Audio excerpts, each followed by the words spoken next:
And welcome back once again to Memoirs of the Father. I am your host, the Father, Alex Burnham. And man, are we going to have a good episode for you today. Today we're going to look back at the GOAT squad, my very first year at McCracken County High School, and what we went on to do. This is going to be a lot longer. I think I'm going to let this one kind of run as I talk about this, because this is the most emotionally impactful year of my entire career. This was, I think, was the turning point for me in understanding coaching.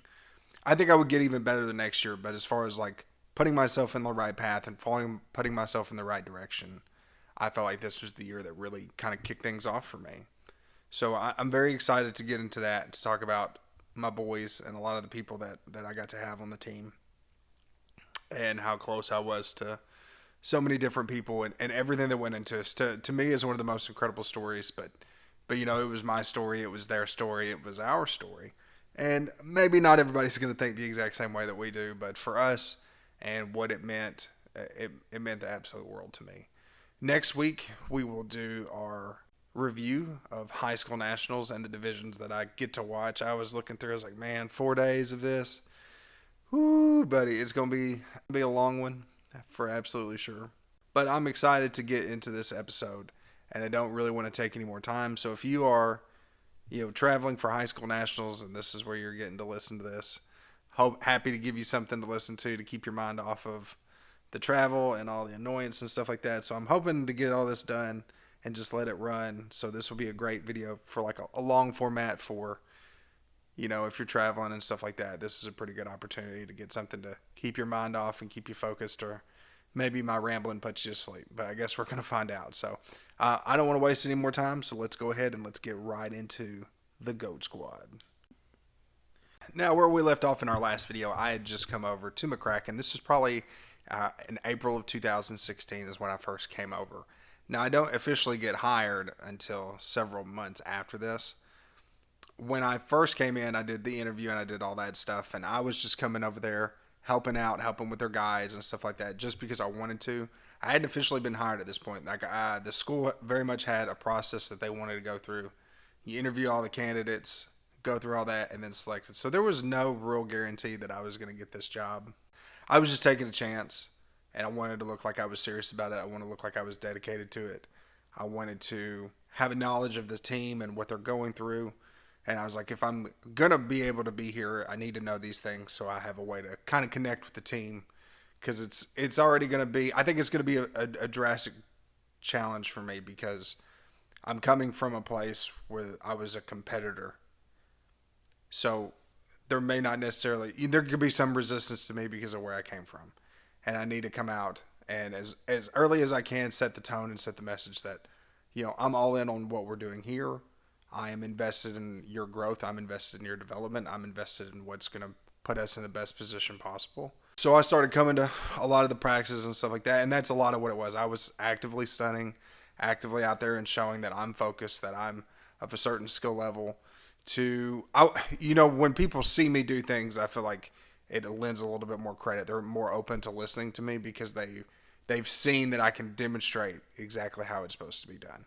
So that's a lot of the way that I get a lot of my respect, and a lot of the way that I convince people into listening to me is because they see me actually do these things and then go and break down to them how I did it.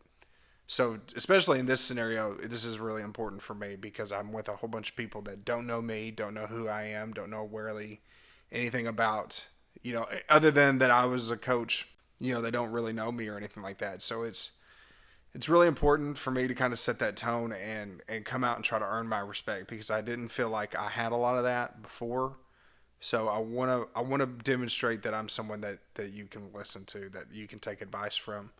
And I did a lot of that by going out there and actually demonstrating that I can do those skills, performing everything at a high level, teaching new people, working with their veteran girls, just actively being a part of the process and being a part of practice, utilizing me to help get the guys more reps. If there's another spot there, I can give quality reps to top girls, new and old, and make sure that everything's kind of in line and make sure that they're progressing in the right direction, and make the transition from me to your actual teammates a whole lot easier and a whole lot smoother, because I can give you the write off and say, yeah, I know what this person is doing. I know that they're following the proper technique that we want to be moving forward in the progressions that we need them to move forward in. So that was a lot of what it, and the boys took to me pretty quickly. I was very pleased about that.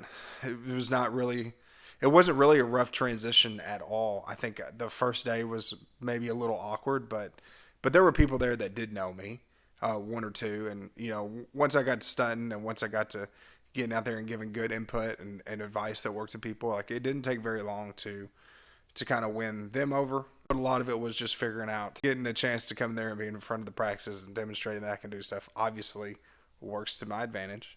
There's no denying that. They have tryouts, which I'm not a part of. I was there a lot of it, but I didn't do anything for the tryout process. I didn't judge. I didn't score. I didn't really give a lot of feedback or anything like that. That was theirs. The people that were officially on the coaching staff, that was their choice to do, and they did all that the way that they wanted to. They ended up, I think we took all 22 girls that tried out, all made the team.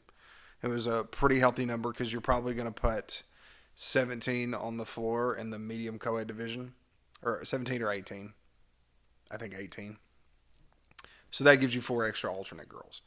So that's going to be the big challenge for me, is that prior to this, I had been in the large co-ed division with Graves County. Coming over to McCracken, they are in the medium co-ed division. Well, you're like, well, what's the difference? No less than 5 guys, no more than 7 guys. Girls are easier to come by. It should be easier. You don't need as many guys. But you have to put a lot more on the guys. They're in all the stunts. They're in all the pyramids. With large, you have the luxury of, you can kind of divvy up some of the responsibilities. In medium co-ed, you can't really do that. Somebody is going to get the short end of the stick, and somebody's going to be in an awful lot. And most of the time, it's everybody that's in an awful lot. And you're really putting a lot more stress on your athletes and asking them to do a lot more.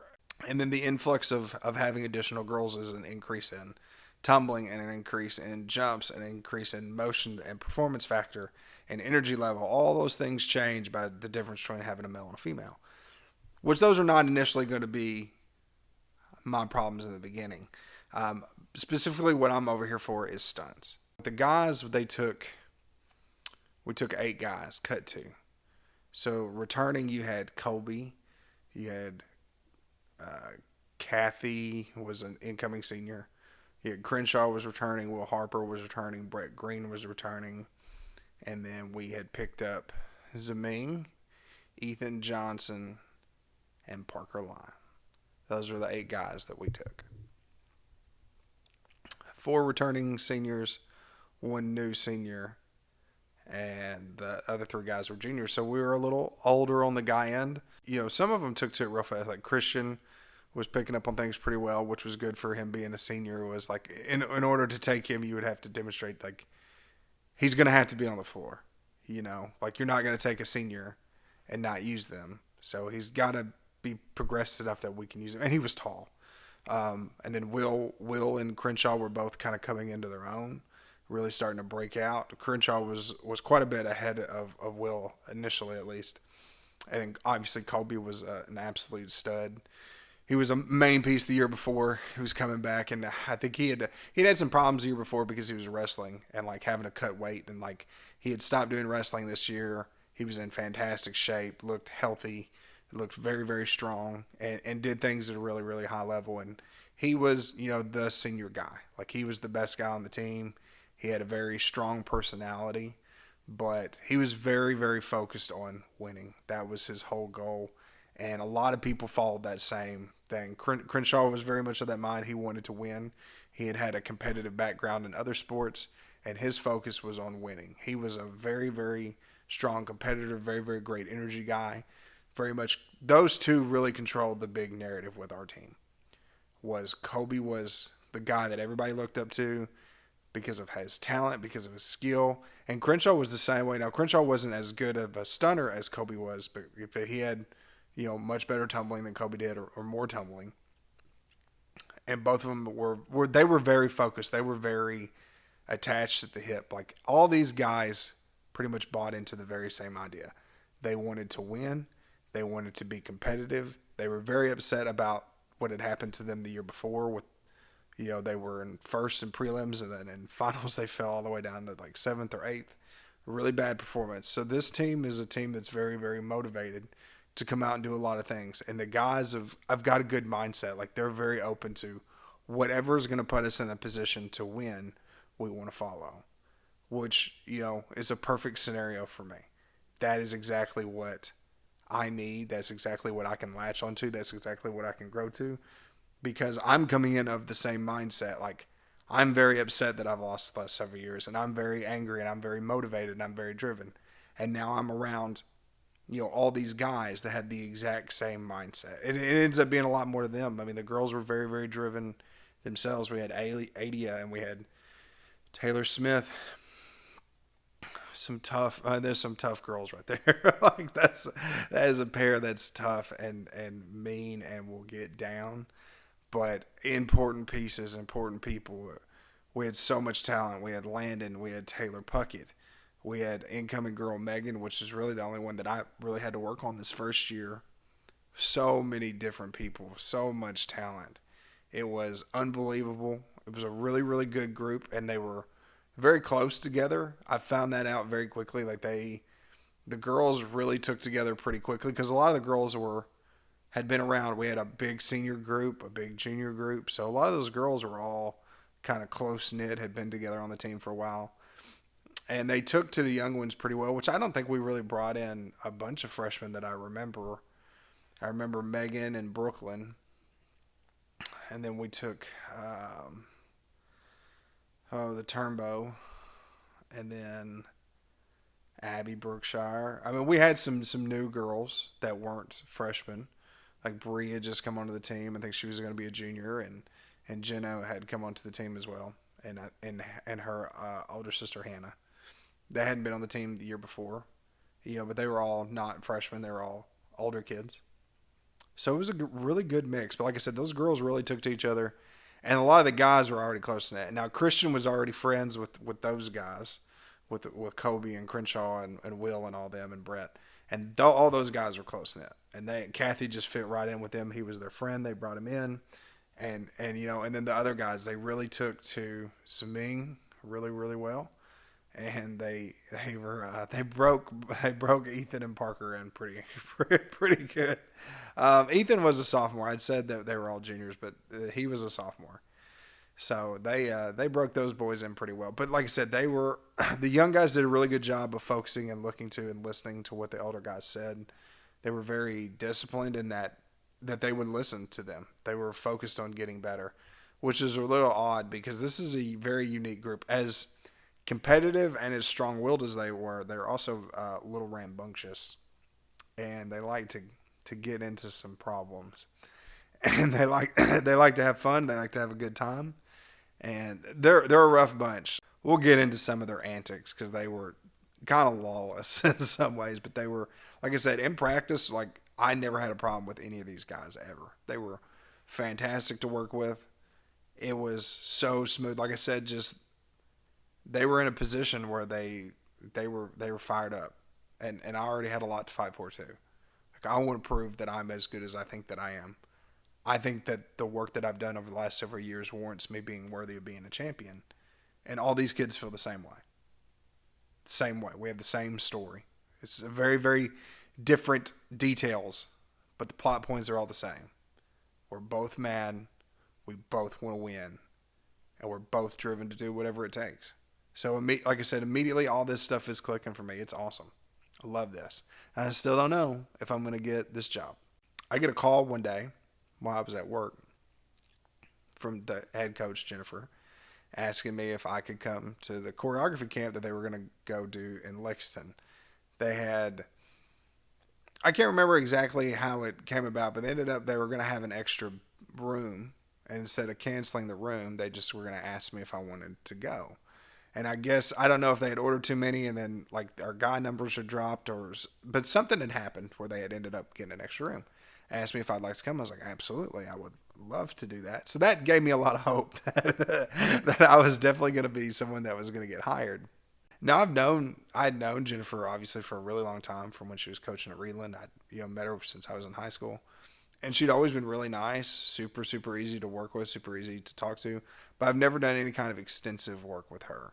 And she is much different from John.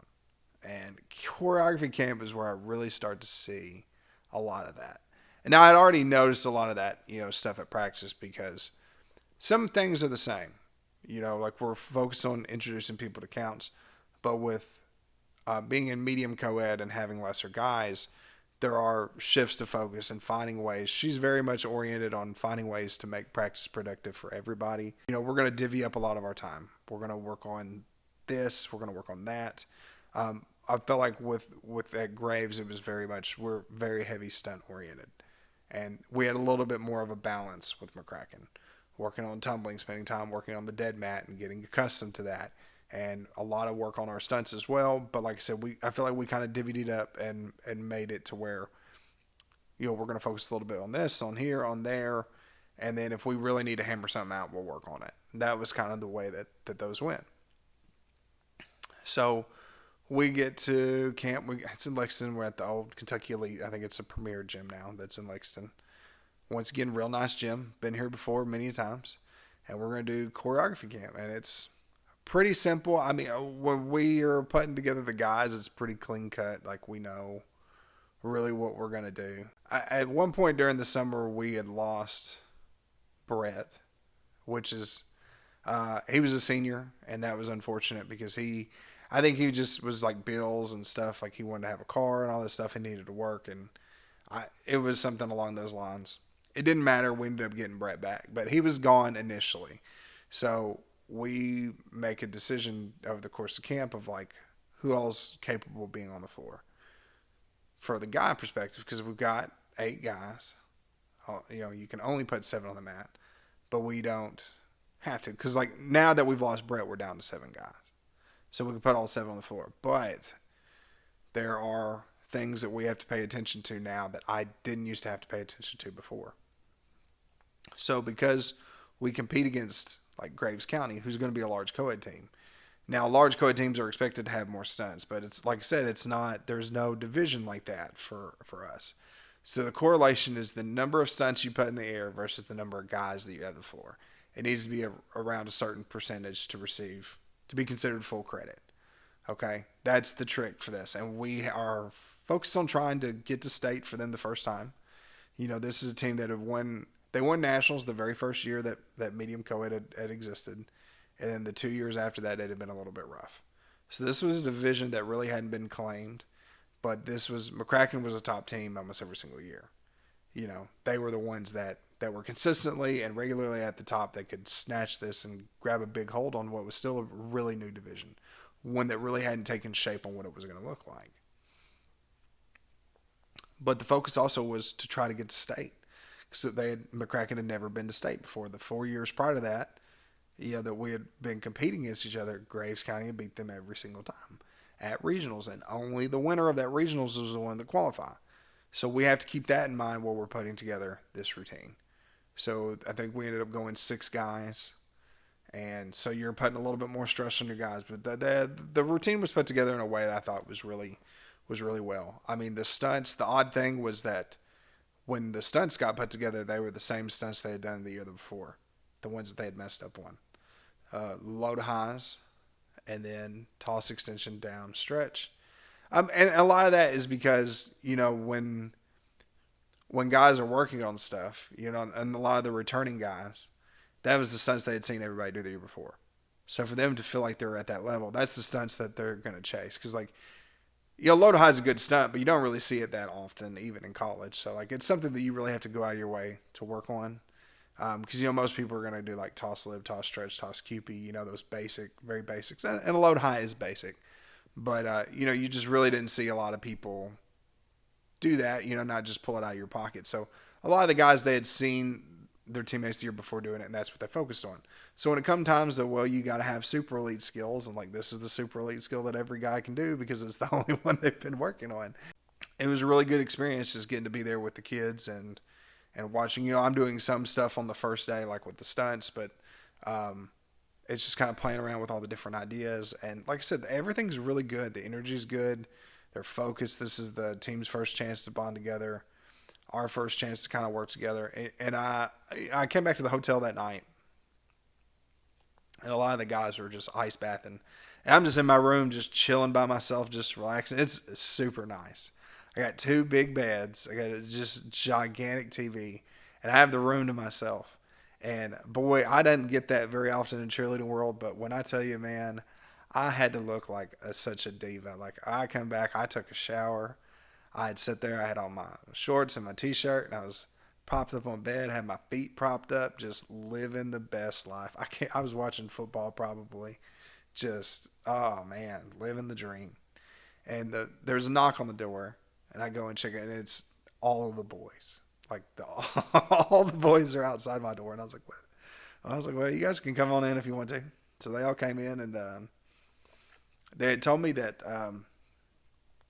they had went and talked to Jennifer and said that they had told her that I was the guy that they wanted them to hire as the new assistant coach. And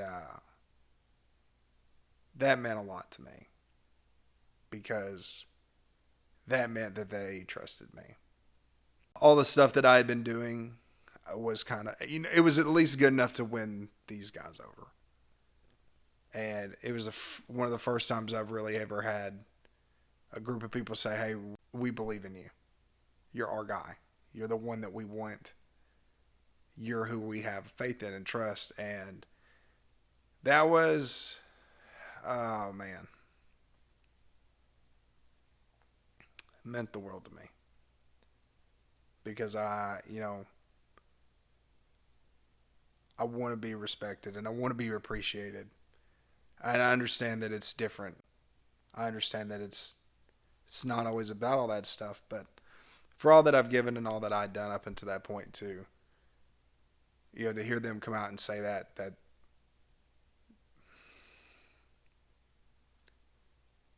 they had faith in me. And at that moment it was a lot of a lot of emotions because when they're only in my room for a little bit. We all talked and goofed around and laughed and horsed around for a little bit. When they left, I just kind of sat there and kind of felt that moment. Because it didn't mean anything necessarily that they had said that, but at the same time it did because those boys very well may be the reason that I got chosen. Obviously, they invited me to the camp, so that made me feel good about that, and I felt good about my chances going into that. But when the kids said that, I felt like at this point, she was going to do whatever she needed to do to help those kids. And if those kids thought that I was going to be the answer, I think that would have been good enough to seal the deal for me. When school started back, I officially got hired, which originally she had told me what day they were going to have a decision by. And then that day came and went, and I didn't get a phone call, so I was kind of like, "Oh wow!" I was like, "Oh buddy, I just did a whole lot," and I was like, "That's it for me. That's a wrap. I guess I'm done." But they had just, I guess, gotten lost and forgotten to call me. Was what had happened. So they eventually did call me back and officially offered me a job. I came in, did all my stuff. But I was not the only person that they hired. They had also hired a lady named Allie. She had been, I'm not really sure what all she had done before. I know she had been with another high school, primarily like the all-girl style. So she was pretty much a good foil to me in that everything that I was not good at, she was really good at. And anything that she wouldn't be perceived as really good at, I would be really good at. We were a really good contrast. And it was an interesting thing. Well, I had a lot of thoughts on it originally. Because, I just didn't know her. It's not like I hated her or nothing like that. Originally, I thought maybe they hired her in case, I didn't work out. Or if all my stuff blew up and they just didn't think they could trust me. That was like, okay, this is the cover for him. But like I said, I think when I look back at it now, I think I definitely see, because the other assistant coach, Lindsay, was on her way out. So here's another female that's going to have the same mindset, the same kind of focus that Lindsay would. Where I'm going to be really helpful for the guys. I'm not going to fill the role that she's going to leave when she leaves. I'm not going to be your jump coach. I'm not going to be your conditioning coach, or I'm not going to be, your all-girl stunts and stuff like that, or tell them like, that's not going to be my focus. So while you could hire me and you could make me the only assistant, it's really irresponsible to do because you're going to fix one problem, but you're going to create a whole lot more. So Allie, like I said, Allie fits the mold a whole lot better of what Lindsay was than I ever did. I just happened to be, those mistakes happened the year before, the circumstance popped up, you need a stunt guy now, and I'm available. Like I said, a lot of stuff just really fell into my lap here. Like it was perfect timing, perfect circumstance, perfect environment. So awesome. Well, the first thing that I got to deal with as an assistant coach, I mean, literally probably like the day after I got hired. Um, we haven't talked a lot about this. There's shenanigans. Some shenanigans. You gotta keep close eye on these kids because they'll do some goofy stuff. Okay? She's not gonna care that I tell this story, so I don't care to tell it. But we had a young lady, Miss Jade. She was on an international trip with the school over the summer. I don't know how it all came about, but she was. And I believe that they were in Amsterdam. And Miss Jade purchased some recreational drugs, some marijuana. And obviously she got caught with the marijuana on the school trip. Now, this is a really interesting thing because I thought this was so peculiar. They really couldn't do a whole lot to punish her because from a legal standpoint, she bought this in a country where it was perfectly legal. Like she did not do anything. It's not like she bought drugs off the street. She went into an actual place, showed her age, which she is, she was 18, and purchased marijuana legally in a country where you can legally do so. But from a school standpoint, they don't like that. So obviously, her punishment was really not too bad considering. I think because of the legality of it, it was just someone did something really stupid, and she was that kid that did something really stupid, and so she was gonna be able to have to go to in school detention for like 30 days, which was really not that bad, but she's not allowed to practice while she's in school detention. So there's that. But that's the very first thing that we ever get to deal with and it's the only time that I've ever had to deal with an international drug incident. So, but really, like I said, it was a kid doing dumb stuff, but it was one of those weird things. Just like there's going to be some stories. I'm just going to tell you that now. There's going to be some stories because kids do the darndest things. But yeah, so that was the first real thing that we had to go through. We had Zeming was playing soccer, so he was missing a lot of practices. And I was filling in for Zeming a lot of those because we were working on the pyramid. We needed to get reps on these pyramids. We had Parker, but Parker just wasn't ready. Like they were still in the stage where we were trying to figure out how to do it. Because like while we were learning this pyramid, I was having to learn it with them. Like I was having to learn what I'm supposed to do so that when Zeming comes back, I can tell Zeming, hey, this is what you need to do to make this pyramid work. And we spent a lot of time working on that, man. Probably like 6 weeks where I was Zeming, just working my butt off, like doing his stunts, doing his pyramids. Once I had done that for so long, Zeming was able to come in and fill in for that pyramid, which was good because I was getting really beat up from all this crap because it was a lot of girls working on skills they weren't familiar with, and that's not a bad thing. But we were able to do the hand-to-hands with a single bracer. So we had some groups that were working on that and some that were struggling on it and some that were getting a little bit better on it. A really good mix of people that had some experience. We had a really good mix of new people that needed help progressing. And like I said, I thought everything really worked together. I never at one point did I feel like anybody was ever down. I always felt like we got really good effort from everybody at practice, really good focus level. Like I said, the environment was very good. They were very driven. They were very drawn to what we were trying to do. One of the big things to me, I think, that changed a lot that was really beneficial to me was just getting to work with Jennifer because she communicates significantly different. Like she's very much about making sure that we're 100% in the know Usually when she asks a question, though, she already knows the answer, and she's just talking to you and like bouncing off and like sounding out what goes on her head. But she already knows what the answer is. But she'll call you and have like a 15, 20-minute conversation with you, filling you in on all this stuff and all these things. Like she already knows what she's gonna say. She already knows. She's almost always gonna go with her gut. I think she wants to make sure that she's doing the right thing, and she wants to make sure that she's getting good input from us. Or maybe we can think of something that she hasn't thought of, a scenario or a now, something like that. But most of the time, she knows what she's gonna want. So it's not like we're really making decisions or anything like that. But I do very much feel like I know exactly kind of what's going on. Like even though I'm not involved with like the all girls stuff, even though I'm not really involved with all the tumbling, because of the communication that's going on, I feel like I'm very much aware of a whole lot more on the floor than really what I'm used to before.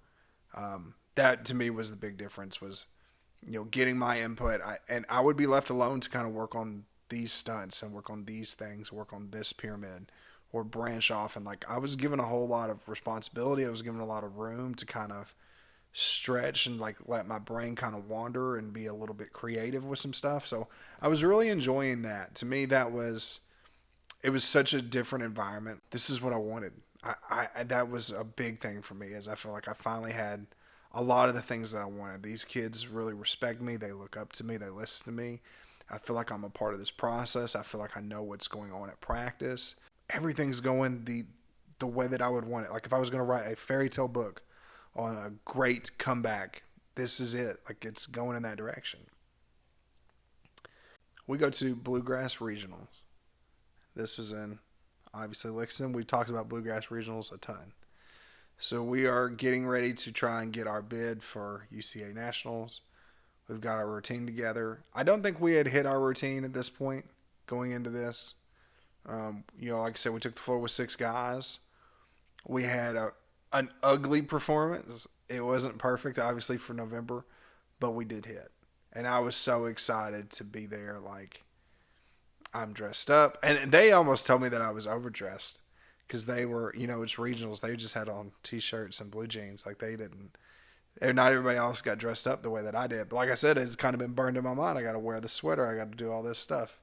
And I've got to be focused on all this. Like I've got to, so I think I got overdressed for my first appearance. I remember I had on a tie, long boy, gray pants, black pants. Yeah. I remember all that. So like I said, there was a whole lot of, I think, an intensity around a lot of what our practices was coming off of what had happened in the year before.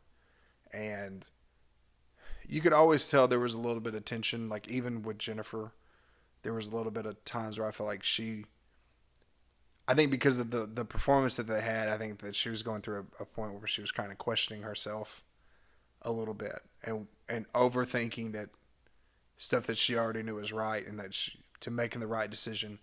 And you could kind of tell there was a lot of stress and a lot of pressure just to get back out here. And for a lot of those kids, that their last performance was an absolute dud.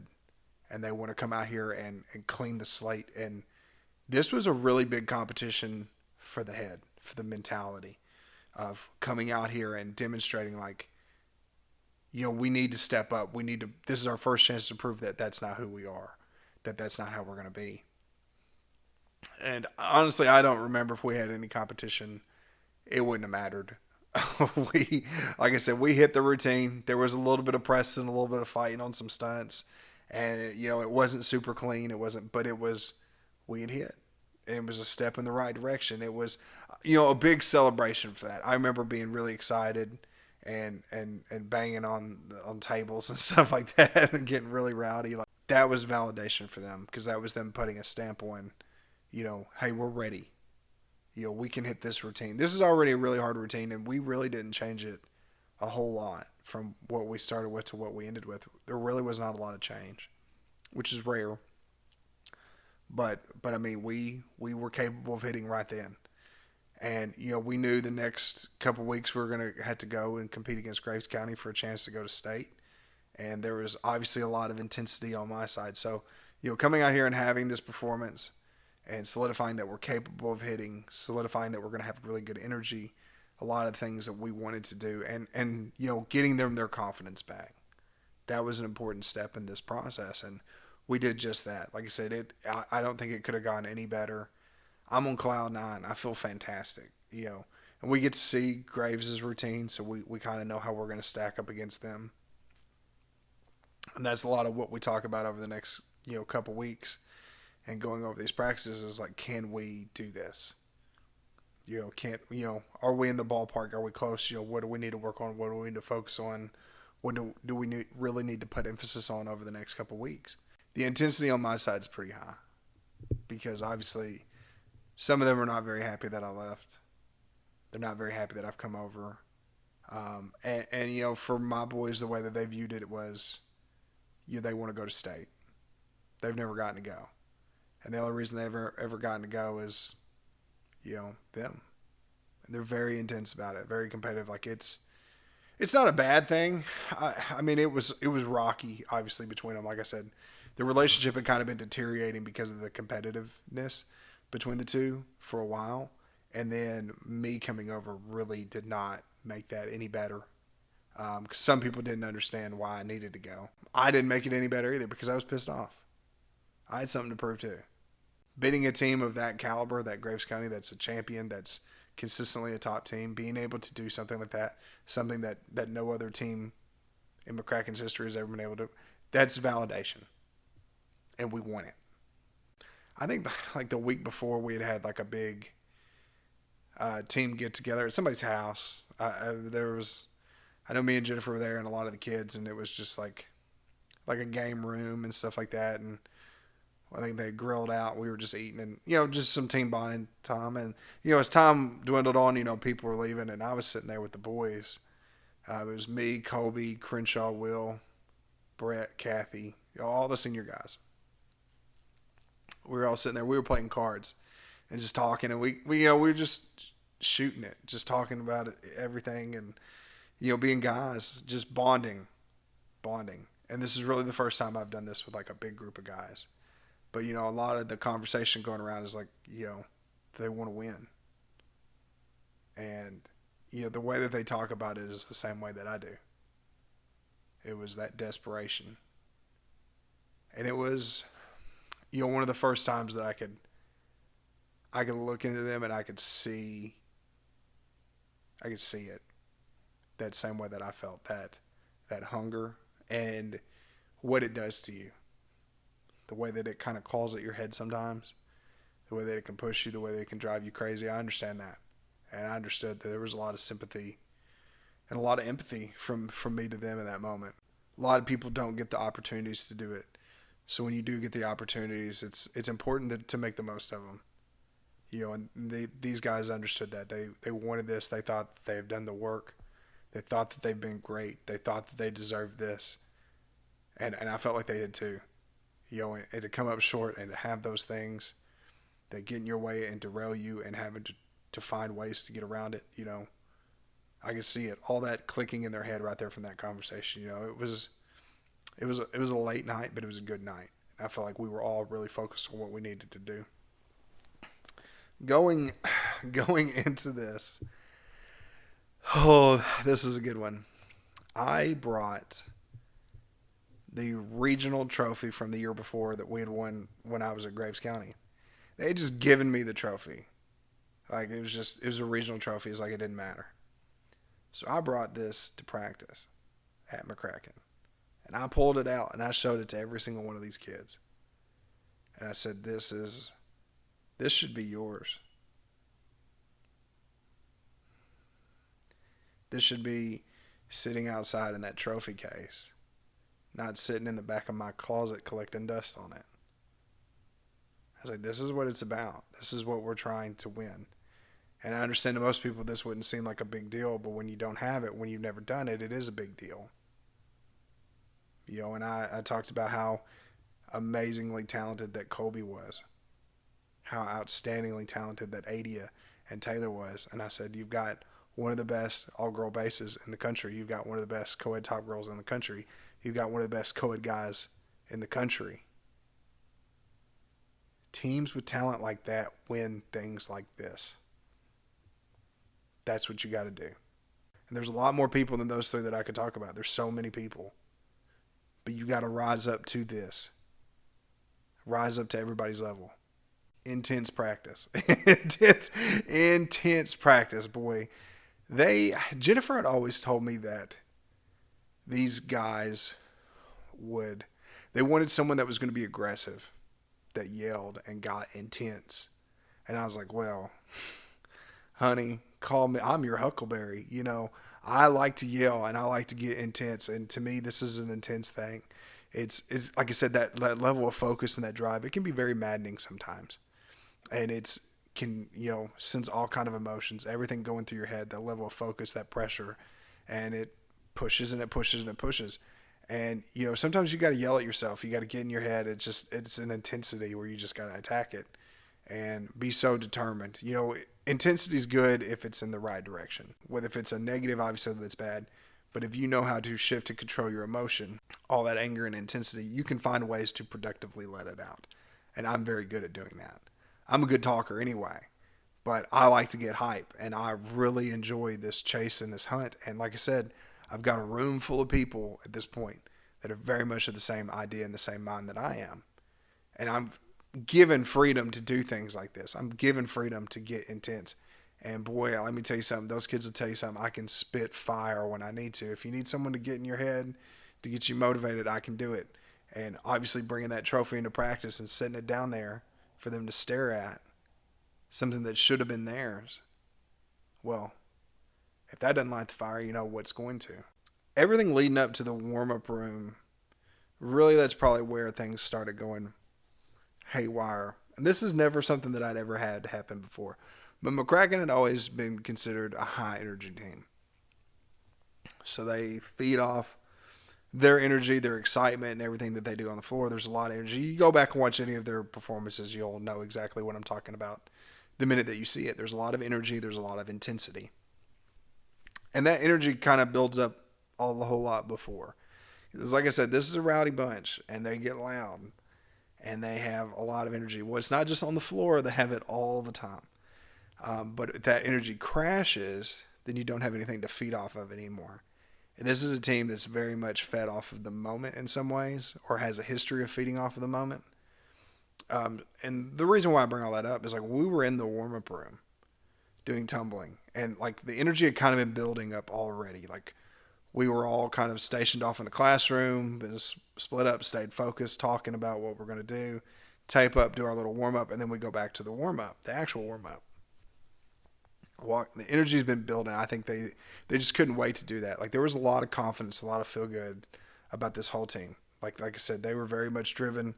The guys were so focused, and it wasn't like, not in a bad way, not in a negative way. They were so focused and positive and confident in themselves. And I mean, they were a little egoful, but like I said, it wasn't a bad group to have, wasn't a bad trait to be a little full of yourself in this moment. It's a big moment. And you need to have some faith and some confidence. And if that meant that they were going to have a little ego, then I was okay with that. And like I said, everything was dialed in. But we had a girl that I think she was just getting rattled about some tumbling and just kind of got upset. And she was crying a little bit. And it kind of killed the energy that the team had. Like we had built up this big crescendo, and then it was just like almost like someone had pricked the balloon and the air is just kind of leaking out. But I was like, okay, well, I was like, surely when they get back out there, it'll be fine. We got through the rest of the warm-up. Everything was fine. It was just stay focused. But you could tell there was a little bit of uneasiness going on from here on out. Like I could kind of feel it with the team, but it was, I trusted them. These guys have got the mentality. You can be nervous, and it's all part of it. It's no big deal. They're going to be fine. And they come out of the floor. They can't take the floor good. With the music kind of skips and messes up, and she's getting ready to go and try to reset this. But obviously when the music starts, they're going, and it's a good thing that they just all went together. They didn't care. These boys weren't stopping for nothing. Boom, boom, boom, low to highs hit. Everything's going good. She backs off the music, and we just let them go. They've clearly come out. They're smacking. The energy's starting to build on the floor. Everything's going really good, and then we get to that second stunt. Christian dips on the right side and goes to do a stretch, tears his labrum. in his shoulder tear, which is a pretty nasty injury. If you've never had one, it's excruciatingly painful. It's a very difficult surgery. Football, basketball, sometimes sports like that, you can get away with it, with having an injury like that. You tough it out for the season, you wrap it up really hard. But obviously in something like this where you support somebody, this is very difficult to deal with. And he dislocated his shoulder, it tore his labrum. Drops the stunt, obviously. Obviously. I remember I was looking at Christian and he turned, like at KHSAA we have line judges. So they're standing on the side monitoring to see if anybody steps out of bounds and they wave a flag. Christian turned to the line judge and was trying to get them to stop the music because he was hurt. And the line judge either couldn't hear him or just didn't care. And Christian had to finish that routine. And I don't know how he did it, but he hit the pyramid after that.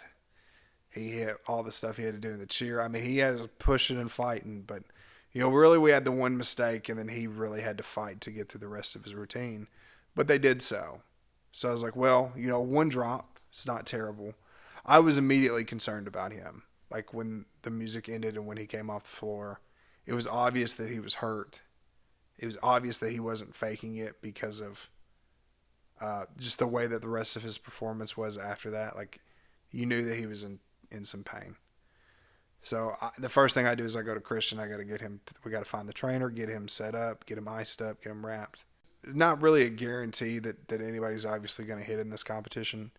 So, one mistake this early in the year is not bad, but obviously there's a lot of uneasiness going into now we're waiting on Graves County to go. We've got Christian back there. I'm worried about him. And I remember I was standing out on the gym in the little walkway, and they came out there, Graves did, and they absolutely smoked their routine. And I was like, well, that's it. We just lost. And that sucked. Big time. Because obviously that's the team I just left. Because I thought that, I wanted to win. I wanted to do more now. And they just beat us. And it was... Because, the score was close enough. I felt comfortable that if we had hit that stunt, we would have won. And it was a hard thing to swallow. Because, it's... You take a gamble, and you do it the ways that I did it. Those things got to pay off. And obviously right there it didn't. Big defeat to what, some of our plans to try to have a perfect season, to try to win a state title. Obviously all that's gone. We can't do that now. And then, on top of that, we got Christian hurt now. And how is that going to affect everything else that's going forward? And it, like I said, everything had felt really good. Then it was almost like a quick little stab right in the gut to try to iron this out. You're getting so close, and stuff just keeps happening. It's things that you can't control. It's maddening. It just felt like, at this point, it's starting to get in my head too. Like, is this ever going to happen, or is just roadblocks going to keep getting in the way and keep getting in the way? I understand that there's adversity and there's challenges, but at some point it just feels like life's just coming at you. You know what I'm saying? Like, I'm chasing all this stuff, and doesn't matter where I go, doesn't matter what I do, I can't get there. I can't get it. And it sucked. And it was hard, to get through. But, stuff at home obviously was tough and weird too. Between all that, the competing against your kids and just, obviously all that stuff was just really hard. When we come back, we know that, I don't know how Christian does this, but Christian chooses to forego having surgery and was going to do a PRP treatment. We're going to keep him in the routine because he's 6 foot something tall. We take some of his responsibility off. We divot off. We put bread out on the floor. We find some other ways, the things that we absolutely need him to do. So now we're up to having 7 guys on the floor. We're going to shift some stuff around and just staying focused, staying driven, because, now we don't have anything for the month of December because we didn't get to go to state. We were debating on upgrading the first stunt. If we needed to, we'd play with that a little bit. The kids responded well. It sucked losing, but they seemed like they were right back to being focused. They were right back to, this is going to be a lesson learned. We had a Christmas party, and this is one of the most iconic photos that we've ever had taken. But we went, we were all getting together for a Christmas party, I guess team Christmas party at Lily Turnbow's house, and her dad was a doctor. So this is a massively rich, massively huge home. And we took like a picture together, all of us, over like this crackling fireplace. If I have it, I'll post it up. But it was all of us together in like Christmas sweaters, and all the boys are kind of like packed around me. And it looks like something out of The Godfather. Like, like the family, and I'm the old guy. I'm the head of the table. The Godfather, and that would kind of spawn a very interesting thing. Now, these boys had been calling themselves the Goats. They elected to do that. They chose to do that. I didn't give them their nickname. This is the nickname that they chose. The Goats, the greatest of all time. They had a little chant and everything. That was the kind of mindset that they had, that they were going to be the greatest of all time. The girls even had their own thing. They had the Lambs. They were, I don't know what it meant, but they were the Lambs. I think they were kind of ripping on the boys for calling themselves the Goats. And obviously if you're going to have a conversation like that, you need to be able to back it up. But we kind of just like leaned into that with them because they liked it, and whatever motivated them, whatever kept them serious, whatever kept them drawing onto, like even if it was something silly, like you let them hang on to that. That's hope. That's motivation. If that's something that they're all bought into, and believe me, the way that they were 100% bought into that, being the greatest of all time. So when we have this Godfather looking picture, that's when some of the boys started calling me the Goat Father. And eventually that's going to be a predecessor to being the father. So we have all that around the Christmas thing. I remember before the Graves competition, we did the bow tie dinner, which I ended up doing that almost every single year after that.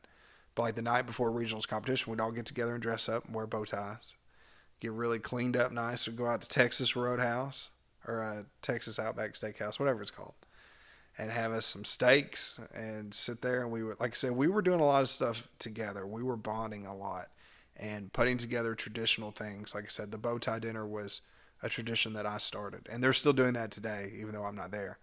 Getting up, getting cleaned up, going to Texas Roadhouse, having some steak, having a good time, just spending time with the boys, having a good meal. That's part of, the bond, part of bringing us together, part of, building a relationship, rapport. And I was a part of a lot of these things. And, being the Goat Father, kind of, like I said, a lot of these boys leaned on me. And like I said, I was tough on them. Very, very tough. And that's what they wanted. They wanted someone that was aggressive. They wanted someone that was angry. And I did all those things. And I believed in them. And I spent a lot of time nurturing them and helping them grow and developing them. A lot of really great people to work with. We go into January. We do the Moorhead Showcase, the V-Rock stuff that weekend. The V-Rock performance was fantastic. We were killing it, absolutely owning the routine. We get like part of the way through the second half and the music just cuts off. They just keep counting. They never stop. Completely unfazed by it. Like if you were deaf, you'd have never even known that the music went out. Like it was that seamless. It was that flowed. And this team was really starting to step up. And, for us, that was a big deal because some people can get rattled. They can get unfocused when things go off to plan. That was them demonstrating to us that they were a championship caliber team. They were chasing after what they were. We got that hit. We went to Moorhead Showcase that same weekend. Came out there. We went one time. We hit. We got to watch Kentucky perform. Like I said, general, everything was rolling really great. Limited Christian's reps at practice. We're keeping him just to what he needs. He's handling everything pretty well. I mean, he's beat up, obviously, but like I said, a lot of things are going really, really well. Energy on the team's good. Everybody's focused. Jennifer was always big about trying to have one other competition, like a tune-up, essentially, like right before nationals.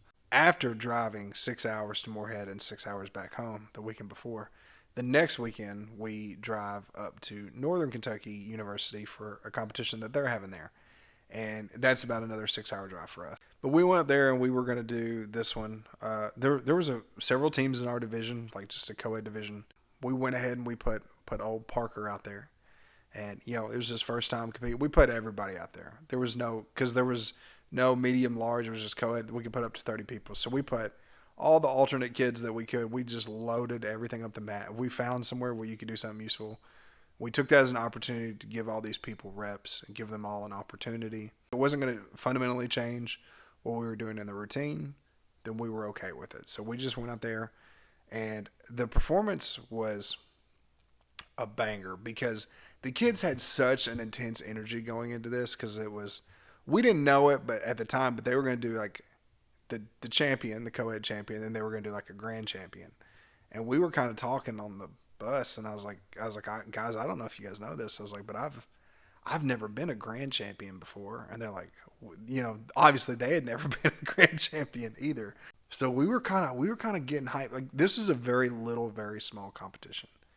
I'm pretty confident we were the only team at this competition that like goes to nationals in any division. I mean, we were dramatically better than everybody. But we had kind of got it drummed up in our head that we we want to be the grand champion. Like we were talking, we were getting hype over nothing. I mean, we demolished these people. Like, it was not close. Like, there was no close. Like, we'd never been to this competition before. We literally traveled 6 hours. Like, when the performance got over, it was insane. Like, the place was going crazy. It was packed. Everybody loved us. Everybody. And we had a pretty good performance. I think we had one thing that didn't go because of a tumbling, like one like little tumbling error that didn't get thrown. But like, other than that, man, the performance was great. Like I said, everything just seems so dialed in. Everything seems so dialed in. The guys have developed. We're all on the same page. We're ready. It's piss and vinegar, and we're ready to start the show. Like, we're turned up. They have the jump championship that they're doing. We have like 3 or 4 girls that are in the jump championship, and they're down there just jumping, and it's just boom. And we got down. I think we had like 3 girls in the final 4 or something like that. One of our girls went, and we celebrated like we'd won nationals. They stormed the floor and picked her up and carried her around, and like it was such a good experience because they were so dialed in, so focused, but they were having fun. They were genuinely engaged and happy with what they were doing. And we took this real little competition, we made the most of it, and then we won the grand championship. And we were ecstatic. We were double title town. That was what we were screaming. We were the large co-ed champs of this. I couldn't even tell you the name of the competition, but we were their champions, and we were the grand champion. We were ecstatic, man. We were driving on the way back home, and we'd had a small conversation, and we had been having some conversations about this throughout the year that. Obviously, we were getting ready to graduate 5 of our 8 boys. And if we don't recruit a lot of guys, or if we struggle, we're going to run the position where we potentially may not be a co-ed team after this year. Because, I mean, we had Ming was coming along, but like Ethan and Parker really weren't ready yet to get a prominent role. So if we didn't pick up a lot of guys, it was kind of, it was going to die out, essentially. And that's, the risk of your guy numbers are going to be inconsistent. Because, I mean, we barely were able to field a team. We had 7 and 1 alternate. And we were competing a guy with a torn labrum. So, and obviously if this thing goes all girl, like, I'm out. So, like, I was kind of, I didn't really know. Like I said, hadn't really been a part of their process. Hadn't really been all this recruiting stuff. So I'm kind of nervous that, like, this is probably my last chance. That thought's crossed my mind. Is that if I don't do this now, if we don't win now, I'm not going to get to. And, we were talking about that some more on the way home. It was just going to depend. And, like I said, we really just didn't know kind of what it was going to look like finding guys or how all that was going to go. So, like, that's kind of piqued my intensity a little bit. The Monday before we left, because we would have left Wednesday. The Monday before we leave, I get a call from Jennifer about our senior man, Mr. Crenshaw. He apparently had just not gone to school at all for the entire month of January. Just didn't. If he showed up, he left or he wasn't. But there was a teacher that said that he hadn't seen him for 30 days. And Crenshaw's going to go to in-school detention, and if he goes to in-school detention, he will not be able to go with us to nationals, And with 2 days before we leave, that is an absolute headshot to our anything that we have hope for. It's over. And I'm just like, just say it. Just tell me that it's over. Just tell me that this is done. That we're dead. It's over. It's finished. But no, we have a hero among us. This teacher had said, well, I know you guys have a pretty good chance of winning, so I'm not going to say anything until you guys come back. And that was pretty much someone giving us a get out of jail free card. And we were ecstatic. God bless this teacher. Fantastic human being. Thank you. But Crenshaw's ass was under some heat, boy. He... she laid down the gauntlet because he knew he messed up. Like, this was not a surprise to him. And I had to be a part of this conversation. I was uncomfortable. Like, it was just getting intense. But she basically told him, like, you are not going to, when we go to Disney World, you're staying with us. On Sunday when we have a free day, you're coming with us to watch All Girl. And I'm like, well, I'm not going to watch All Girl. But she's like, you get no freedom. Anywhere I go, you better be right there beside me this whole trip. Oh man. It was like that stress, that unnecessary stress. Right before we left, we do all these performances. Everything, like I said, everything goes well. The traveling really wasn't that bad. That Wednesday morning, I came up to the school, bags packed, ready to go. We do a performance in front of the school, in front of all the assembly, a send-off. A lot of times for the kids, it's a little nerve-wracking to get out there in front of, your peers, people you go to school with, and everybody's there just to watch you perform. So, having a good performance there kind of sets the tone too, kind of gets us kicked off, gets us ready. The trip was pretty smooth. Me and Colby and Kathy played Cards Against Humanity on the plane ride. Oh, there we were like trying not to crack up. I mean, we're acting like I'm immature anyway. I'm really bad on this trip. Like I said, I'm having fun. I'm just excited. I'm excited for all this stuff, and I've really, like I said, I've really bonded with these guys and everything that they've had to go through. Like I've spent time on the floor with them. I've spent time in conversation with them. I've spent time mentoring them and getting to know them and being involved in their process and everything that we want together, everything that we're driven to do, everything that we're inspired to do. It's all linked up. We get down there, and I mean, it's pretty late by the time we get done traveling because we flew from Nashville to Atlanta, and then we had a layover, and then from Atlanta to Orlando. Then we got to wait for the Disney bus at the airport so we can all load on. But like I said, traveling wasn't really too bad. These kids were like pretty well behaved. Will and his girlfriend at the time were kind of fighting and arguing. And she was a little crazy, like like one of those like that didn't handle emotional stuff very well, I mean, she's just a teenage girl. But Will wants to break up with her, and it's like apparent that that's going to happen. Like everybody knows it's going to happen.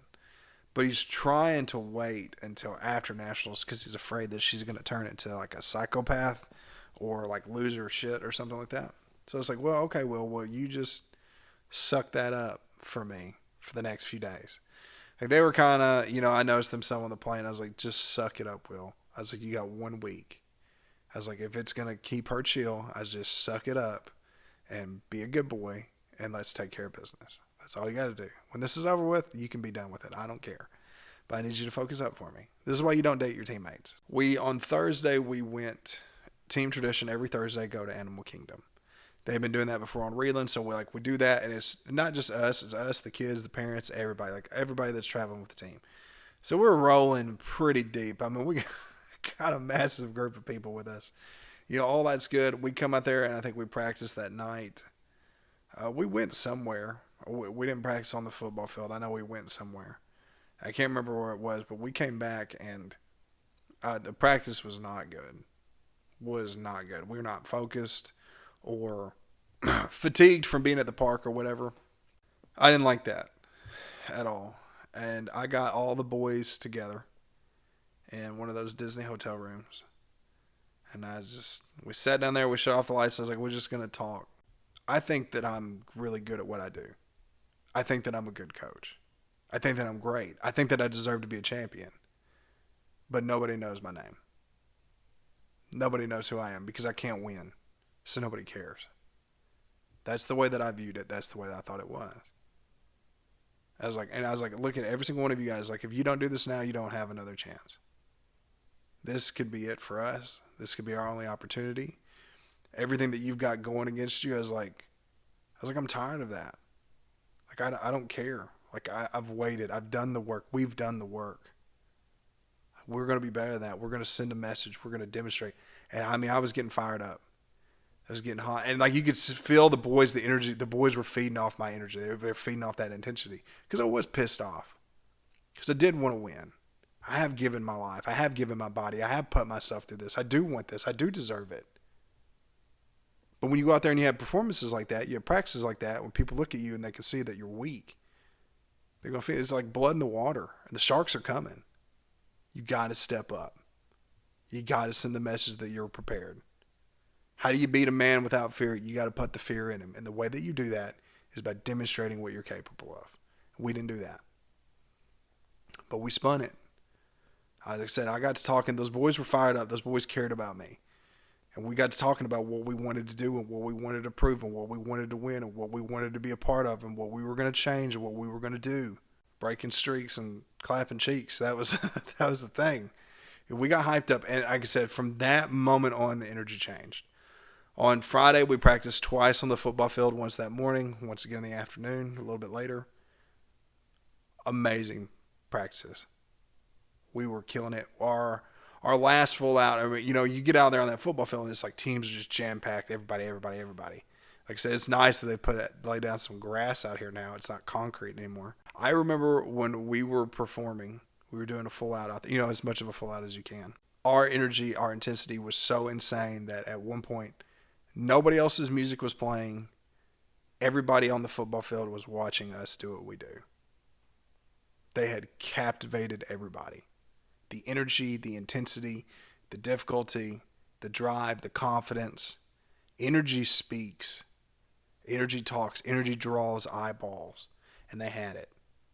It was an incredible day. And I mean, I felt like we had sent the message loud and clear of what we were capable of. And it was very emotional. I remember we had that last practice and we're all of us and all the seniors are kind of grabbed up. We're holding on and hugging. And it was like, I'm actually invested in these people. And I didn't always do that before. To me, this has been a lot more about, it's not been just about winning, it's been about that journey. Because I can't do this without them. And they've trusted me, they put their faith in me. Not just me, obviously, I'm a part of a bigger thing. But these boys specifically asked for me. They had my back. You can be damn sure that I'm going to have theirs. And we're going to fight. We're going to get this done. That night, we would get together. And we did this every year in McCracken on the night before, like prelims or finals or whatever. It's all different now, but they still do some form of that. But we would all get together and we would have like an Olive Garden. We'd have it like catered to the hotel and have like a nice meal together. And then we would have like this big powwow, emotional, it's like a big circle of just parents and cheerleaders. And we go around and the seniors talk about, it's their chance to say goodbye. Their chance to talk about the team and what it's meant to them. And you hear from them, you hear from the parents, the coaches talk, and it was so emotional.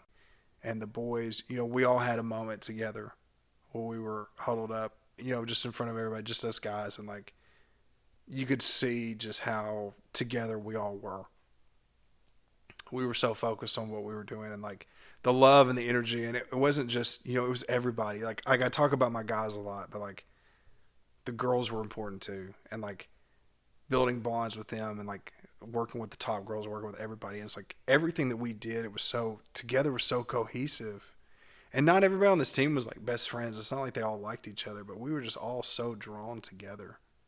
We were all so united in this idea and hurt by what had happened to us before, that we were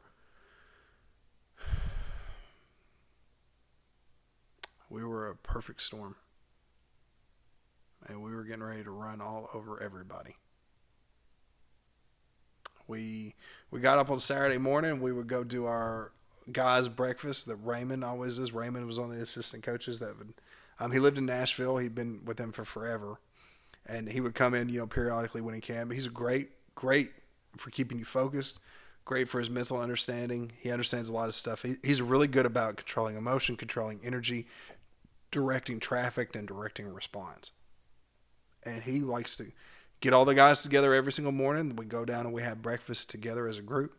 And this is A, to spend some time with each other, make sure that everybody's head's focused, and B, to make sure that you eat something that's actually good for you, because we'll make you eat, make sure that you've got your energy to get you through the day. I don't remember a whole lot about the prelims performance. I mean, I know that we had one drop in the prelims performance. We dropped a pyramid, just one, but everything with the performance came off really good. We didn't really get a chance to watch a lot of other teams. I don't recall. I mean, we knew like Fleming Island was the defending champion. We knew they were kind of in the conversation. But really, the division had been so inconsistent the years prior because, like I said, McCracken won the first year. Second year, New Oxford won, but they were had lost all their guys, were barely even a co-ed team at that point. And then Fleming Island had won the year before, and even the numbers under that had changed so much. Like even the 2s, 3, 4, 5s, it was so inconsistent. Nobody had really, like I said, grabbed a hold of and gotten advantage of this routine yet, or understood this division.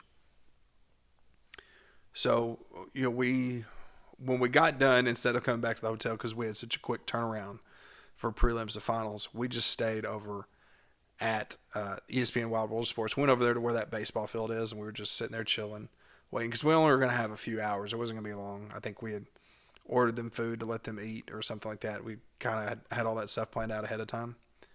But the Asian boy, Zeming, who was in the pyramid that messed up, he was the back spot. And obviously we knew that we were getting into finals. We weren't concerned about that. We felt pretty comfortable with our routine that even with one mistake, we were going to be fine. We were going to get the nod in. We were still going to be one of the top teams. But we got our scores back, and we were in first place, even with the mistake, by a pretty good chunk of points. We were comfortably ahead. We were comfortably dominating. It was game over. All we got to do is pull it together. Now, this is very similar to what happened to them the year before. Very, very similar. They went out there. They had one mistake. It was a stunt right at the beginning of the routine. Obviously, our pyramid was pretty early on. You were in first place by a lot of points. How do you feel? And, a lot of this scenario is, like I said, there's a lot of scenarios that are uncomfortable. Same routine, same, all this stuff. It's a very intense thing. Zeming had, when he found out that we were in first place, when he found out that we were going to go, I mean, he's distraught that he's messed up. And Ming is not Ming is Chinese. He is from China. Been there, that's where he grew up until he was about 5 or 6 years old, moved to America. Speaks full Mandarin. Name is Zeming Wang. He's very quiet, very disciplined, very driven. When he found out, he said they done messed up. He didn't say mess. He said they done effed up and given me another chance. And everybody that heard that, it was oh boy. The Ming dynasty was being born in that moment. The Ming was focused. Everybody kind of drawing off that moment. Like I said, the energy was really good. We were waiting around. We were going to watch Graves perform. And then we were going to be able to go back to our warm-up room. So, like I said, Jennifer and John have always been friends. There's always been a connect. We go watch them. They watch us, even though we're competing. It's still kind of forced, but, I'm excited for this opportunity because my girlfriend's daughter is still on the other team on Graves. So I'm excited to watch them perform. We were watching. I know that, Bartow had a couple mistakes, so the door was pretty open for Graves. And we were standing up there on the top on the balcony, and they come out. Obviously, I'm watching Maddie, and they have such good energy. Everything looks so crisp. Their first half was fantastic. And I'm cheering for them. I'm rooting for them. I want them to win. I'm not competing against them here. That's my girl down there. I want her to do well. I want her to be proud. This is what we all work for. I'm going to be supportive. And obviously, I've got the alumni history. I didn't realize how emotional it was going to make me. Because it was going well. We got down to right at the second half. Coming right out of the cheer, they go into a stunt, and the stunt fell. and then they dropped a pyramid on top of that right at the end. And I remember I was standing right there, which all the kids are with me, all the other coaches were all up there together on the balcony watching. And I turn around and I just start crying because I'm so overwhelmed. The transition was not always easy for me. It was difficult to leave a place that had always been home to me and go somewhere different. And then to watch mistakes like that, mistakes that I know that, like, sometimes you get talking to yourself, would that mistake happen if I had been there to help with this or help with that? And you wonder if, they had the chance to win. And that's what you wanted when you was there. Like I said, there was a lot of things that was just really going through my mind, the whole process and what we've gotten to. And it was very emotional. I like I said, I was crying, trying to keep it together. I didn't really expect that. I'm sitting there, and we're getting ready to go from there directly to the warm-up room. And I need to get my shit together. And Kobe comes up to me. He tells me, "Hey, I need you to get it together. We still need you." It was exactly what he said to me. I was like, "I'll be fine. Give me a minute." And I kind of drying up my tears, trying to get focused. They're going out there to just stretch. And Jennifer gives me a hug, and I was like, "It's hard." That's all I said to her. I was like, "This is hard." And you can tell my demeanor's changed. You can tell how much I've changed with intensity. The energy feels really good with the group. I remember we get back there right before we're getting ready to take the full floor. I get all my boys together and I said, "There's no more. This is it. Like, this is our chance to prove that we're the best. We're not going to get another opportunity. You get one shot. Don't give them any room. Let's go out here and let's finish this." Warm up was great. The ESPN interview stuff was good. We had the varsity cameras all around us. So, like, we knew kind of that the focus was really going to be on us. Like, anytime the varsity people are following you around, you kind of know. You picked up on it pretty quickly. We get to the warm-up. We go through that big tunnel walk. So we had drawn a good number. We're kind of in the middle of the pack. And, there's that moment when, you got to leave the team. You got to make sure that they're focused. Like I said, I felt pretty good with Crenshaw and his talk, and Adia, Taylor, and Kobe. Christian was a big vocal leader. Like I said, there were a lot of people that had stepped up into really big roles at this point. Really good speakers, really good people that keep it focused. And like I said, this team had consistently hit and consistently showed time and time again that they were ready for this moment. I remember sitting there just kind of like I'd gotten godfathered out. So I'm wearing like pinstripe pants. I've got on a white bow tie. I've got on white suspenders.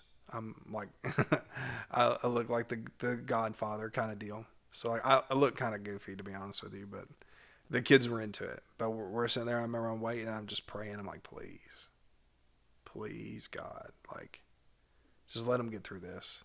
Let them be happy. Let them be proud. I remember I pray every single time I pray. It's the same prayer every time, but I always pray it. From when they came out there until when the music started, it's that building in your stomach, your pit starts churning. It wasn't the greatest performance of all time, but it was good. It was good enough. It was the energy. There were several times in that routine where things just they weren't perfect, but the boys didn't quit. They didn't back down. They saved stunts. They kept stunts in the air. There might have been some steps, and some of the pop-offs were a little off count. It wasn't the prettiest performance, but we were just so much better than everybody else. It wasn't even close. We got through all that stuff. We get through the first half. The cheer's great. The pyramid that we dropped before we hit that pyramid. The second stun's good. Crenshaw dips under and saves one, keeps it in the air. We get to that last pyramid, and I just start loading my bag up because I'm like, I know we're hitting this. There was no doubt in my mind. We never dropped that pyramid. We didn't drop it at practice. We didn't drop it ever. I knew they were going to hit it. That's exactly what happened. By the time they popped off, I've already got my backpack on my back. I'm running to the back because I'm like, it's a deduction if you go on the floor, and we are getting ready to party. This is going to be, they're going ballistic on the floor. Like I said, to have that performance that they had the year before and to be able to walk away doing what they came here to do, that's what it's all about. But for us, it was, like I said, that intensity from the year before, they were ecstatic. I remember watching like Kobe just speared Christian, like an absolute tackle to the ground, and they were wrestling. People were like, like an absolute street fight out there. They were going absolutely bananas. And I get back to the back, I get behind the curtain, and I'm waiting. I throw my backpack down because I'm waiting for the boys to come through. The first one through was Christian, and then Kobe was right behind him, and they just bulldoze into me. I know we knocked the Gatorade container over, ice and Gatorade everywhere. We bumped the castle. I thought the castle was like this cardboard layout. I thought that thing was getting ready to come down. We went ballistic. We're watching the video, and man, we walk out. After you watch the video, you walk out, and you come outside to the air, and all their parents were waiting. And the weight of that moment became so real because I'm standing there and I'm watching, all the kids are going to their parents and everybody's talking to their friends and hugging and celebrating. And I'm just looking out at all this and, the hundreds of people that we have with us. And everybody's celebrating. Like I didn't watch one other team that went after us. We didn't care. We hit. They had that performance they had been fighting for to come away after nationals with the hit. That's what it had really been about. That was validation to know that we had changed the process. We had changed our culture. We had established ourselves. We had rewritten what could have been rewritten. We rewrote it. And I'm just sitting there and I'm looking at all this. I'm absorbing it in. And there's parents coming up to me and like, I thank you. I appreciate you. Thank you for everything you've done. People I've never seen before. People I've never talked to. I'd seen a lot of people I didn't really have a lot to do with like the fundraising. I didn't really have a lot to do with the parents. So I've got people that are almost total strangers to me just telling me how appreciative they are of what I've done for their kids. And it was so overwhelming. I just took a deep breath and just kind of basked in it. Been a long time since I got to feel that feeling. And I was happy for them. For every one of those individuals that have put their trust in me and put their trust in us. For Jennifer for giving me a chance, for giving me an opportunity. It was cloud nine. Like it couldn't be any better than this. Couldn't be any better than this. Well, it can be a little bit better. We get to the award ceremony. And I don't even know what anybody else got called. We're all just standing there in that far right corner. They're going through the names. They're going through the lines. Now there's always the possibility, But we felt pretty comfortable considering we had a pretty big lead before and we had hit this time, didn't the first time. When they called us the national champions, it was just such an overwhelming feeling. That celebration wasn't as big as when we hit that. Like when we hit, that celebration was insane. But getting that title, getting that win. I remember Raymond grabbed me, gave me a big hug, and he said, how does it feel to be a champion again? To have finally gotten there, to have finally did it, to finally have gotten that validation. I'd bet on myself, and I was right. And I'd bet on them. They believed in me. We did it. Everything that we were supposed to do, everything that goes into that, we accomplished that. It's not an easy road. It's not an easy task. And, there's always stuff that you go through. There's always injuries. There's always battles. But fighting history, that's what we fought. We fought our history. We fought our reputation. And we changed the narrative.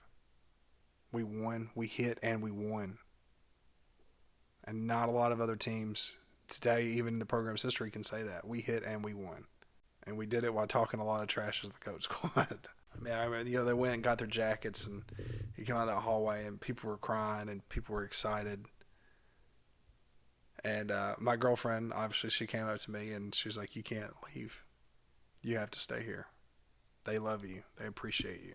This is where you got to be. And I was like, well, I guess you're right. I guess, it was, like I said, everything had just finally kind of come together. And it was such a great feeling. We, from there, we celebrated that night. We did Disney World the next day. They did the block party, all that stuff. We have a ceremony where we do like awards. It's basically like an end of the year banquet. We get together, have a nice meal. We give out awards like Rookie of the Year, Most Improved, MVP, stuff like that. And we give the senior awards. So another chance to get dressed up, another chance to talk about the kids. I got to do Colby's. I remember doing that one. Really excited about that. I think I got to do Will's as well for the senior awards and like the MVPs and stuff like that. Like I said, it was a really, really good group to have, really good group to be around. And that banquet like that, it was really one of the last times that we were all together. It was hard losing them because, saying goodbye to all these boys that had put their faith in me, had listened to me, had trusted in me, and what we aspired to do and what we dreamed. Man, it was hard seeing them go. Really hard. I developed a really good bond with all of them, loved them and appreciated them and everything they went through to put so much on me. I found out years later that before they went on the floor, that Kobe had told the kids, like, we got to do this for Burnham because he has given up so much just to be here. Like, he told all the boys that right before they went on the floor. About that was like part of their motivation, part of their focus to, sorry. I love those kids. And what happened for every single one of them was fantastic, like, I think Brett's on the verge of getting married here pretty soon. If I'm not mistaken, Crenshaw, last time I'd seen him, he was working. He went on to cheer at Western for several years, competed, had part of some pretty good performances. Really, really proud of Crenshaw. Colby went to West Georgia, and then he's came home. He works at a car dealership now. He married a girl that he cheered with, Kelsey, and I've known Kelsey for a really, really long time. Super, super happy for them. They've been married for a couple years now and have a baby. I've got Mr. Christian Cathy. He also went to West Georgia. And then he's been home for a little while now. I see him all the time. He works at Planet Fitness as a personal trainer. So I see him there all the time when I come to work out. And then Will is also a car salesman. I think he's living up in Lexington. So, things worked out really, really good for all those boys. Crenshaw, Kobe, Cathy, Will, Brett, all of them. Parker was going to be coming back. Ethan was going to be coming back. And Zaming was going to be coming back. And the girls, too. I mean, we had Taylor Smith, who was super, super talented top girl. She went to Austin P. They would go on to Western. We had Adia, who was going to go to Moorhead. And we had lots of other people that left. Jade went to SIU. We had Christina. That was a graduate. I mean, we had a pretty big group of people that we were losing. It was hard, What those people meant to me and what we were able to establish, what we were able to do was just unbelievable. So, I remember the ring ceremony. We all got together when we finally got our rings. And that was a big deal, man. Seeing that ring, having that white jacket, seeing that ring, and like all of that finally. It was the validation that I needed. A lot of nights I would fall asleep praying to God, begging and praying to make me better, to make me good at this. And I didn't understand until a lot later that God had always answered his prayers because God had given me the strength to help myself. He put all the challenges in the way that were supposed to be in the way. Everything that was going to make me stronger, everything that was going to make me more focused, everything that was going to make me more determined. He put me in scenarios where I was going to have to be all those things. It was never easy. But I didn't ask for it to be easy. I asked to be better. And God does that in practical ways. And every single challenge, every single roadblock to get there, I finally realized in that moment that God had put me in the right position. God had given me the things that I needed to do to be able to achieve this. And it was an incredible thing that to finally see all that come to truth. That this idea that I had that I'm capable of helping people, that I'm capable of contributing to a winning culture and to change our culture.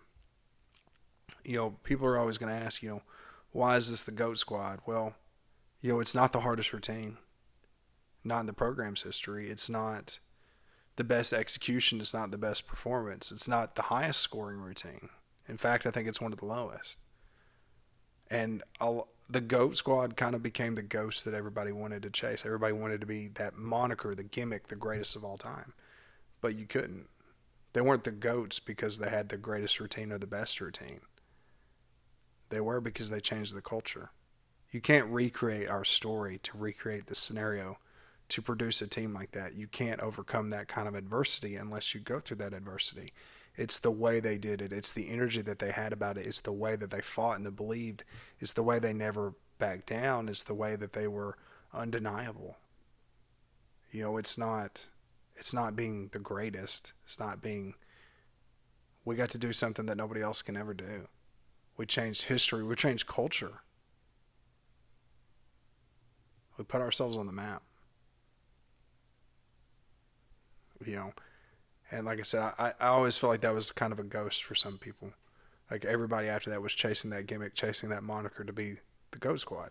And don't be wrong, they, of all the teams that have hit and won, we are the best. I do believe that matters. Hitting matters and winning matters.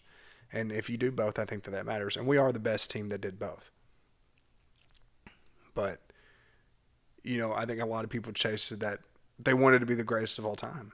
But like I said, it had nothing to do with the difficulty. It had nothing to do with the execution. It had nothing to do with the performance. It was all about the attitude. It was all about what we were responding to.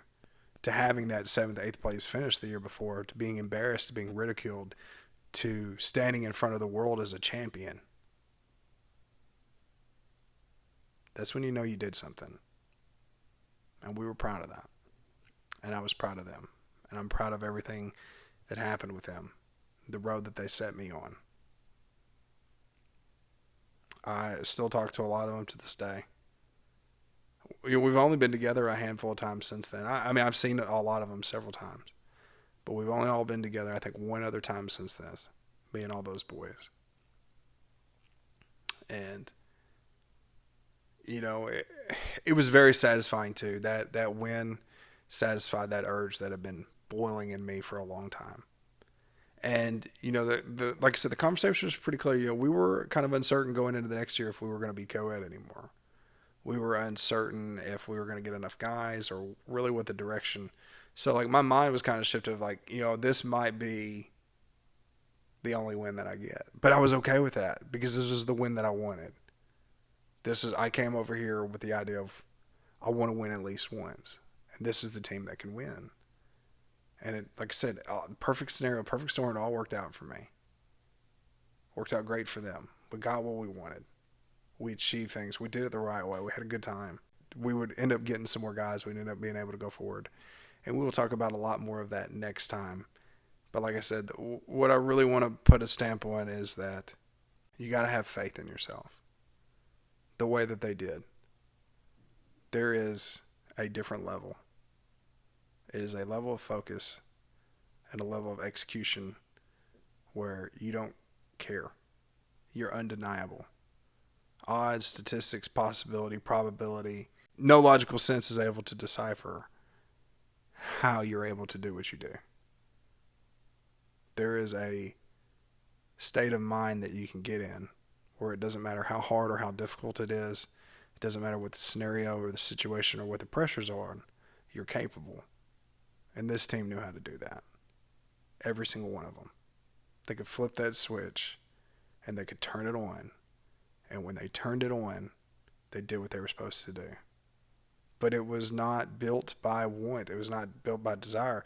It was built by tragedy. Built by heartbreak. One of the worst experiences in the world. And then they had to set the tone. They had to set the standard so that something like that never happened to them again. And all the young people, all those new people, they came in and they learned how to follow. They learned how to best leaders I ever had. Kobe, Christian, Crenshaw. The best guys I ever had to lead. Great positivity, great tap with their team. And like I said, I don't think they always liked like Taylor and Adia and all them. They weren't always the best of friends, but they always worked really, really well together with the guys. Very, very much a similar unit, a similar mindset, similar bond. And what that created, and the things that we had done, like the bonding and bringing us all closer together and building that bond. Like I said, with the shift and everything that was getting ready to change, a lot of that became I know we're not going to win. It's just about focusing on developing and growing and stuff like that with this new group and all these people that we lost. So we're going to get into a lot more of that next time. But that is the gist of the GOAT Squad story. And at one point, I will have Christian come on and we'll do like a deep dive.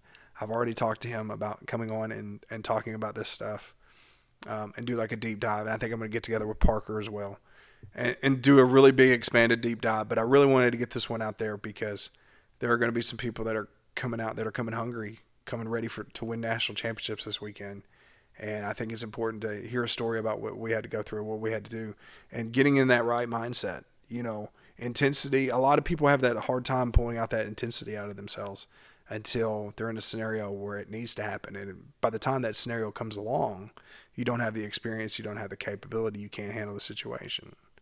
But this was a team, like I said, that came out and they understood the situation, they understood the pressures, they were ahead of them.